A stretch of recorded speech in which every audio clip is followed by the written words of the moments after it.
mineros, de los avecindados, de las regiones, de los sindicatos y de los propios corporativos mineros tendrían un peso en las relaciones y en las ponderaciones. Revisar la destacada trayectoria del doctor Juan Luis Saliego en lo que concierne al abordaje antropológico de la minería en México y Latinoamérica supone una retrospectiva analítica de al menos 3 modelos de minería registrados en el país: el Real de Minas, propio del virreinato, el enclave minero y la irrupción del modelo neoliberal extractivista minero. Modelos, cada uno de ellos, en los que convergen problemáticas, contextos, actores y modalidades de participación de la autoridad, técnicas de exploración y extracción diferentes. Así, develar y particularizar las características de los reales de minas supuso itinerarios históricos vinculados necesariamente con los trayectos novohispanos del camino real de tierra adentro, desde Pachuca hasta el septentrión mexicano, identificando y contrastando sus cualidades específicas con las de los modelos de minería que emergieron con posterioridad. Acompañar la revisión diacrónica de los modelos mineros emergentes conllevó para Juan Luis el focalizar quiénes han sido los inversionistas, el tipo de relaciones laborales que se han establecido, el papel del sindicalismo y del Estado moderno mexicano, el advenimiento del outsourcing y la bursatilización global de las actividades exploratorias y extractivas, la intensificación de los procesos extractivos mediante el recurrente empleo del tajo abierto en antiguos distritos mineros de la Sierra Tarahumara, así como las diversas técnicas de beneficio empleadas, donde la lixiviación con cianuro de sodio y la integración de las mujeres a las actividades mineras sobresalen en la etapa reciente del extractivismo neoliberal. Según pudimos dar cuenta, el doctor Saliego, y quien esto escribe en las investigaciones de la Maestría de Ciencias, diacronías legislativas y de políticas públicas mineras. Un poco esto aludiendo también a lo que refería el doctor Zapata, también la importancia de la diacronía, en este caso en concreto, sobre las distintas posturas de las administraciones públicas del México independiente que han asumido criterios quizás antagónicos, a saber, en las legislaciones que privilegian los intereses extranjeros, el Estado tiende a retraerse, mientras que en las que se prioriza la participación del Estado mexicano o la de los capitales locales, trae aparejado un nacionalismo muchas veces incompatible con la lógica de la dependencia de la rama con respecto a la inversión y mercados extranjeros. Saliego, 1998. La revisión diacrónica de las legislaciones y modelos mineros que se han dado en México desde el ocaso del siglo XIX hasta la actualidad es un estudio retomado de la obra de Saliego y esquematiza en 4 periodos históricos esta diacronía. El modelo liberal, que discurre de 1890 a 1929, el proyecto nacionalista, que va de 1930 a 1952, el proyecto de mexicanización de la minería, que discurre del 61 a 1992, y esta última etapa del extractivismo neoliberal minero, que también le tocó atestiguar a Juan Luis Saliego en el contexto latinoamericano, que data a partir de la década de los 90, en particular aquí en México. No entraré a describir con detalle cada uno de estos modelos, esto lo dejaré ya en la ponencia como tal, pero finalmente es esta revisión diacrónica de ellos y me detendré un poco en algunos de los hallazgos que tuvimos en lo que concierne al modelo neoliberal minero contemporáneo posicionado dentro del esquema extractivista, el cual en la Sierra Tarahumara, según pudimos cotejar y contrastar la información, presenta las siguientes características, en grosso modo.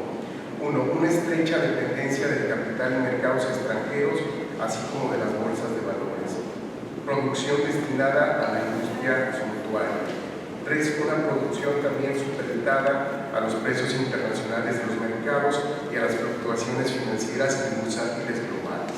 Estamos hablando ya de un fenómeno que no necesariamente se circunscribe a los ámbitos locales, sino que está engarzado con los circuitos internacionales y globales.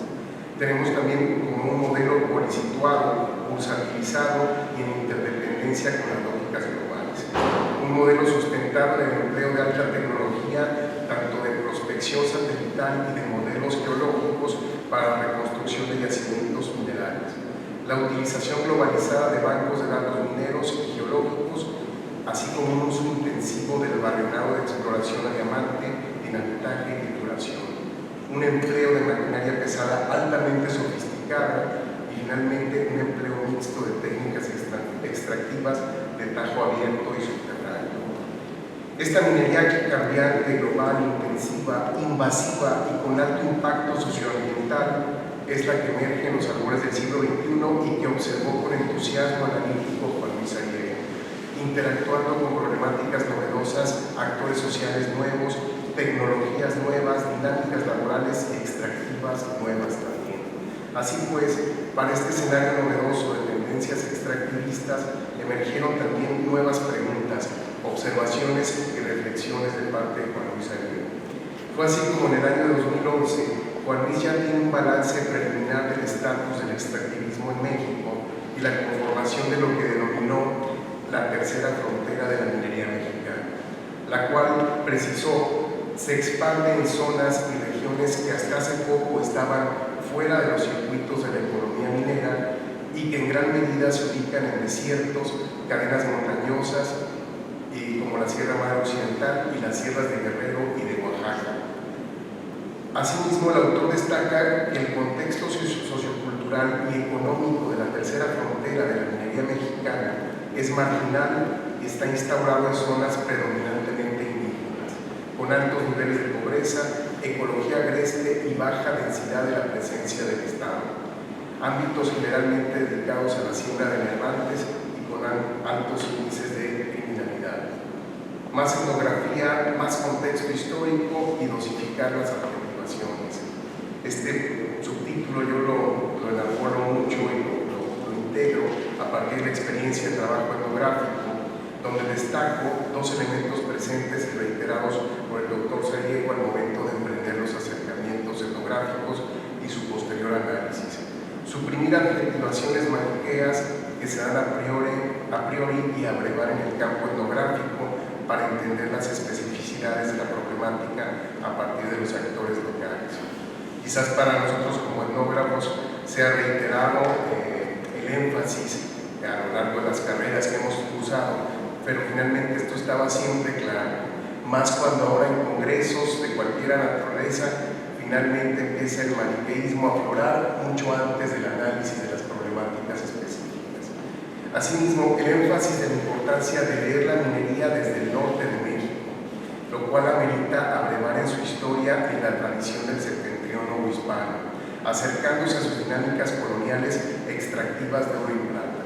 El hecho de que los acervos metalogenéticos pautaran la colonización del septentrión mexicano, así como la manera en que la población mestiza e indígena de la región incorporaron a la minería como parte de sus referentes culturales, fue un argumento puesto en cuanta mesa de congreso o coloquio participó el doctor Sariego, siendo esto un rasgo a ponderar al momento de un análisis del actual posicionamiento extractivista en las entidades norteñas del país, así como de la inicial empatía que suele haber por parte de muchos de los actores locales por el asentamiento de las mineras transnacionales en la región, independientemente de los conflictos y tensiones que puedan derivar una vez dado este asentamiento.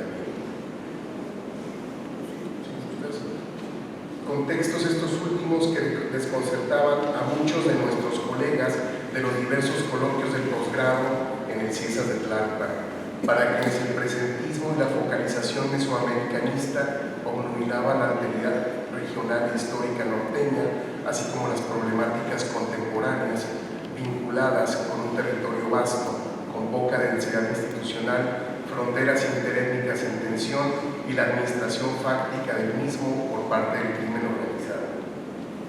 Es justo esta capacidad de sorpresa ante las realidades emergentes la que sustentó y alentó la vocación del doctor Sariego para construir andamiajes metodológicos y epistemológicos actualizados e intentar observar con nuevos ojos las nuevas realidades mineras que emergían en el ocaso del siglo XX y que empezaban a arraigarse en la Tarahumara a través de corporativos transnacionales que exploraban antiguos distritos mineros como fueron los polos de Ocampo y las antiguas minas de Dolores y Los Altos, entre otros. Es así como la pasión por la minería y la antropología tipología se revitaliza tras una de las tantas treguas del tema, sustentadas en los vaivenes del mercado internacional y en las propias normatividades internacionales. Fue así como durante el proceso de diseño de la investigación doctoral se consensó la importancia de un abordaje etnográfico antropológico, tal como lo sugiere Ballard y Banks, para las problemáticas actuales en materia de conflictos mineros, el cual propone focalizar el estudio desde múltiples ángulos, dando voz no solo a los actores locales, sino al resto de los sujetos que conforman la tríada de intereses en tensión, es decir, las directivas de las mineras transnacionales y las distintas instancias gubernamentales, además de los avecindados locales y los actores ejidales locales también. El recuento de Juan Luis, con su añeja pasión por la minería durante la primera década del siglo XXI, supuso una actualización intensiva y sistemática por las problemáticas mineras en el continente americano y en algunas otras latitudes. Especular en torno a las características que definirían el nuevo modelo de minería neoliberal en ámbitos específicos como la Sierra Tarahumara, así como articular conjeturas preliminares con respecto a la conformación de lo que denominó la tercera frontera minera en México. La madurez intelectual derivada de un acumulativo de experiencias y reflexiones en torno a un tema de investigación que le entusiasmó desde siempre. Fueron abundantes y sugerentes discusiones las que emergieron en torno al enfoque de los conflictos mineros y del extractivismo en Latinoamérica, tras la revisión y contrastación de problemáticas peruanas, ecuatorianas, chilenas, guatemaltecas, entre otras, expuestas en las obras de autores sudamericanos, tales como Anthony Bedlington, Martín Escurra, José de Chávez, Vladimir Gil, Martín Tanaka, Eduardo Cutinas, el propio doctor Francisco Zapata. Tan es así que en el 2013 Juan Luis propone una tipología de conflictos mineros que matiza conforme a las realidades observadas en el cono sur del continente y ancla el análisis en lo hasta ahora observado en México. Saligo propone una tipología de los conflictos en el sector minero, la cual contempla al menos dos categorías distintas: los conflictos antimineros, que ponen en entredicho la viabilidad de la minería en ciertas regiones del país. Dicha modalidad de conflicto es característica principalmente en regiones indígenas del centro-sur de México: Chiapas, Oaxaca, Sierra de Puebla, Montaña de Guerrero, territorio huichol en San Luis Potosí, entre otras. Lo característico de estos movimientos, según Saliego, es que se sustentan en una cosmovisión de la tierra y de los recursos naturales que remiten a paradigmas no occidentales y, por tanto, poco compatibles con cualquier modelo de extractivismo. En ocasiones suelen presentarse en regiones de diversidad ecológica donde han arraigado modelos de desarrollo alternos y ancestrales. Tales movimientos que encuadran organizativamente en la REMA, Red de Afectados por la Minería, y en el Frente Amplio Opositor, han desencadenado movilizaciones y también variadas formas de represión, que han llegado incluso al asesinato de líderes opositores. Señala Saliego que en esta primera tipología destaca como uno de sus rasgos distintivos el hecho de que entre los opositores y las empresas extranjeras pareciera no haber posibilidad alguna de negociación. La lucha contra las mineras busca ampararse en la defensa del Convenio 169 de la OIT y remite al tema central de las autoridades de los pueblos indígenas. Son movimientos, dice Saliego, que solo ven en la minería una amenaza social, ecológica y política y reivindican posturas de carácter primordialista: la defensa del territorio y la identidad étnica. El segundo tipo de conflicto que sugirió Saliego en el año 2013 también establece el de los movimientos mineros, los cuales, sin poner en entredicho la viabilidad de la minería, demandan enérgicamente un reparto más justo de la renta minera. Se trata, en algunos casos, de los movimientos de los trabajadores mineros empleados por las grandes empresas, en donde se lleva a cabo actualmente una lucha frontal en defensa del sindicalismo y en contra de la flexibilidad laboral y la precarización del empleo, en demanda de un mejor reparto de utilidades mineras.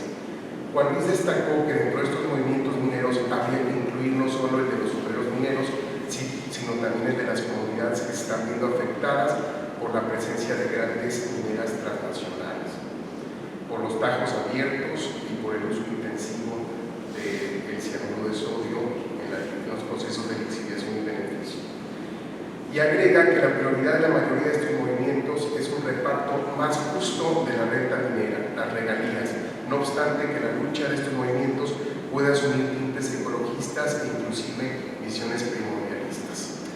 Esta tipología que sugirió Juan Luis, yo la cotejamos también con algunos de los posicionamientos sudamericanos que matizan y enfocan también escenarios semejantes, y de alguna manera, bueno, es una propuesta un tanto visionaria gestada a partir de toda esta revisión de bibliografía latinoamericana que se hizo y que estuvimos pues rascando y jalando en términos de internet, a veces consiguiendo libros en Perú y intercambiando incluso correos con gente de Perú, y pues esta tipología no deja de ser muy atractiva en el momento en que se modela y en que irrumpe ya con un análisis científico. Más acción y menos rollos. Vayan estas breves reflexiones en memoria de nuestro querido Juan Luis Arriego, cuyo espíritu conjetural debe estar contrastando los nuevos escenarios en los que descansa, se regocija y los contempla ya sin sufrimiento. Que su recuerdo y trayectoria académica sigan abonando a la acción académica que se involucra con las problemáticas sociales desde la trinchera de la reflexión propositiva. Menos objetivos y más análisis de la realidad, prevaleciendo, de la realidad transformable a partir de evidencias, reflexión y crítica, sustentados en escenarios significativos. Que la construcción de mundos mejores se entreteja a través de la antropología mexicana contemporánea. Es por ello la importancia de no desaprovechar ni dilapidar el valioso legado académico que nos deja el doctor Juan Luis Arriego. Corresponde a todos nosotros y en particular a la Escuela de Antropología de Chihuahua conservarlo, administrarlo y difundir el pensamiento y acción de Juan Luis, ya sea revitalizando temáticas, enfoques, epistemologías, evocando el asoro permanente de Juan Luis ante la novedad, su necesidad de estar actualizado y el entusiasmo humano por interesarse en el otro, condolerse, involucrarse con su perspectiva y posicionamiento. Que su entusiasmo vital siga contagiándonos por largos años. Muchas gracias.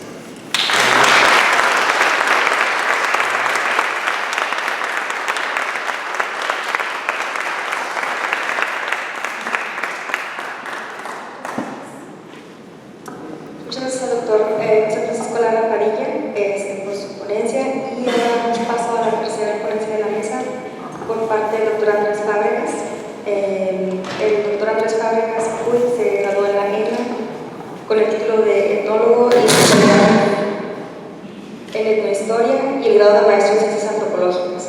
Cursó seminarios de especialización en la Escuela de Graduados de la Universidad Iberoamericana y en el Departamento de Antropología de la Universidad Estatal de Nueva York, que es Brook. Obtuvo el doctorado en Antropología en Ciencias DF.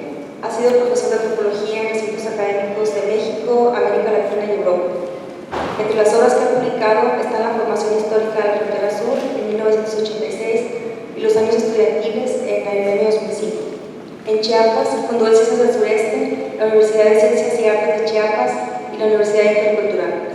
Actualmente es investigador de tiempo completo y docente en Ciencias Occidente, con sede en Guadalajara. La ponencia que nos va a presentar se llama La importancia de la obra de Arriego en la crítica al indigenismo. Muchísimas gracias. Pues me uno también a las gratitudes que se han expresado aquí a Sergio y a la novela por haber organizado este magnífico coloquio en honor a un magnífico amigo fue, qué feo es decir, fue Juan Luis Arriego, de memoria hoy no estamos honrando. Muchas gracias también a la comunidad de las piezas por el recibimiento, su hospitalidad y por la organización del coloquio. Pues como Juan Luis Arriego, yo platiqué muchas veces de muchas cosas y también de muchas cosas con él. Y en esas conversaciones siempre surgían muchos temas. Hay dos temas recurrentes. Uno era la cuestión del nombre. ¿Por qué había esa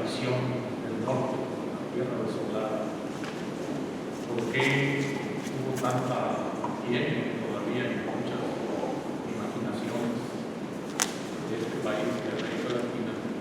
¿Por qué existe esa idea de que no es la tierra desolada, incluso como lo llevó a decir Vasconcelos, la tierra sin cultura, la tierra sin agua? Ese era uno de los temas que platicaba mucho. Y el otro tema era el del indigenismo. ¿Cómo surge el indigenismo? ¿Cuáles son sus raíces históricas? ¿Qué ha provocado la formación de la nación, la imaginación de la realidad mexicana y la aceptación del Estado? Y entonces estos dos temas que platicábamos constantemente, escogí para hablar hoy con ustedes en el indigenismo. No porque el otro me parezca menos importante, sino porque en cierto sentido el indigenismo resume una discusión sobre la nación. Les voy a pasar a leerles el texto que escribí, pues para respetar los tiempos. Los siglos coloniales en México forjaron la nación.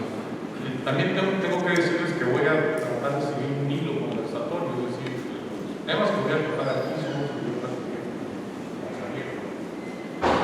Los siglos coloniales en México forjaron la nación. El contexto amplio fue el de la expansión del capitalismo bajo la práctica del colonialismo, lo que en el caso de México, y muchos otros por supuesto, resultó en un país dependiente en un segmento de lo que es en la actualidad una configuración económica mundial, sí, pero muy variada. Y justamente la variación de esa configuración es la que otorga su mayor complejidad. Los estados nacionales que surgieron de los movimientos de independencia aparecidos en el siglo XIX no lograron modificar la dependencia estructural de los grandes centros de expansión capitalista, aunque sí introdujeron el nacionalismo, cuyo objetivo era integrar a la población en una macroidentidad que asegurara la fidelidad a esos nuevos estados. En el siglo XX, dentro del planteamiento nacionalista, en el que México no es una excepción, cobró un lugar de particular importancia la decisión de continuar homogeneizando a una población multicultural y de variedad lingüística, en aras de crear una sociedad de una cultura nacionales, desde las cuales fuese viable la negociación de la dependencia por parte de los círculos de poder emergentes. De paso, creo yo que esto es una explicación de por qué la filosofía mexicana surge a la sombra del Estado Nacional desde el siglo XIX. Surgen juntos el Estado Nacional, ve en la antropología el gran instrumento para poder hacer esto, crear una sociedad nacional y organizarla en torno a la idea nacionalista. En un país de las características de México, la homogeneización de la población indígena cobró forma desde los primeros días coloniales a través de las políticas de evangelización y castellanización aplicadas por el Estado español. Al pasar de los años, la sociedad colonial se diversificó, configurando regiones con características particulares dentro de un proceso que las articuló bajo la égida administrativa del Estado imperial, de cuyas entrañas resultó el Estado Nacional. Hacia finales del siglo XVIII, en 1798 para ser más exactos, un fraile dominico llamado Fray Matías de Córdoba, nativo de Tapachula, en ese entonces territorio de la Capitanía General de Guatemala, escribió un ensayo que tituló "De por qué los indios y ladinos deben vestir y calzar a la española y manera de lograrlo sin coacción ni violencia", que es probablemente el primer texto que anuncia una propuesta de cómo asegurar la vinculación de la población indígena en aras de crear una sociedad nacional que Fray Matías de Córdoba veía ya como un proceso emergente, algo parecido a lo que tenemos como nación, preveía que iba a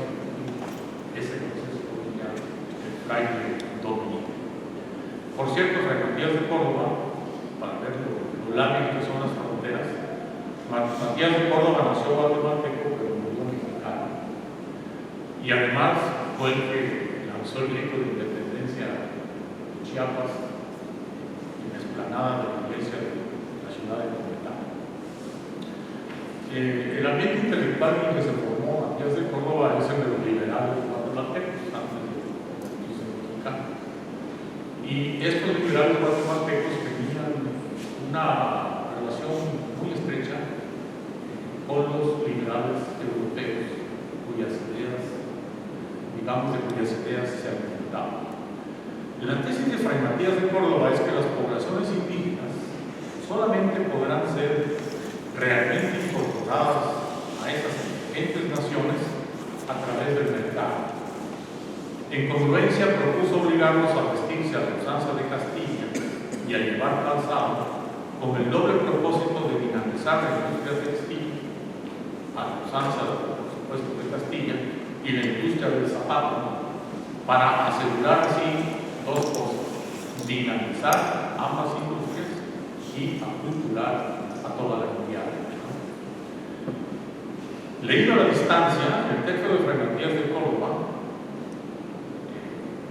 representa un planteamiento pionero de lo que vendría a sostener el pensamiento liberal en el siglo XIX, reiterando la necesidad de asimilar a los pueblos indígenas a una población nacional y a un solo idioma, el castellano. Los planteamientos liberales decimonónicos pasaron a los vencedores de la Revolución Mexicana iniciada en 1910. Se consolidó el planteamiento de que la nación solo sería posible si descansaba en la sólida base de una sociedad nacional con su respectiva cultura.